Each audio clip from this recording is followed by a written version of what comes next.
Motors sends sexy women into a supermarket to seduce him into a compromising position. I mean, I thought this was the damnedest thing I'd ever heard in my life. After we heard that General Motors had turned the babes loose on him in the grocery, and we thought that was an unwise decision from a public relations standpoint for our greatest corporation. I mean, General Motors was clearly, pissed off. Because, they were going to face a lot of suits. I mean, there was a lot of serious stuff here. When this was confirmed that General Motors was responsible, the Senator Ribicoff from Connecticut, who headed the relevant Senate committee in this area, went ballistic. The president of General Motors was summoned. You've got television cameras out there, and you've got a packed congressional hearing room. Everything's set up for maximum theater. You've got Bobby Kennedy there, Abraham Ribicoff, and then at a lower elevation, James Roach, CEO of General Motors. Legal right to ascertain necessary facts preparatory to litigation. I don't see how you can know and order the investigation and then put out a statement like this, which is not accurate. That, Mr. Roach, disturbs me as much as the fact that you conducted the investigation in the way that it was conducted in the beginning. It made a huge impact because it was clear that there was something substantive here. Let us assume that you found something wrong with his sex life.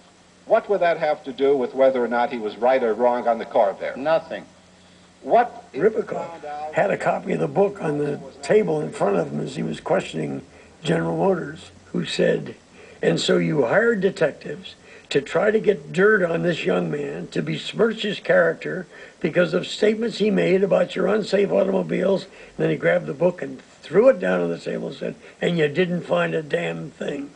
I think the thing that has persuaded me to continue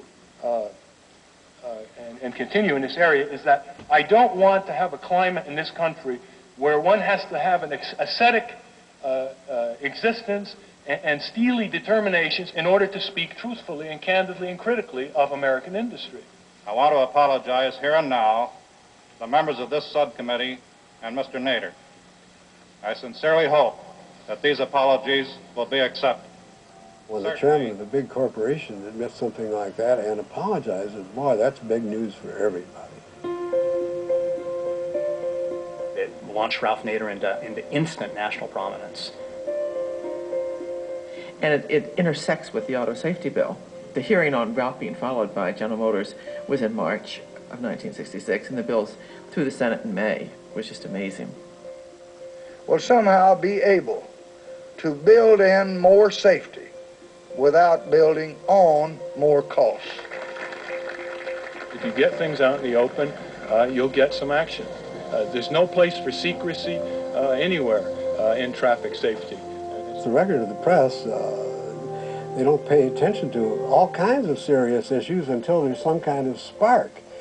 I've often said I thought that if that GM detective who had tailed him had spotted him in a Safeway with his hand on a girl's fanny, that would have been the end. He wouldn't have, the issue would not have taken off.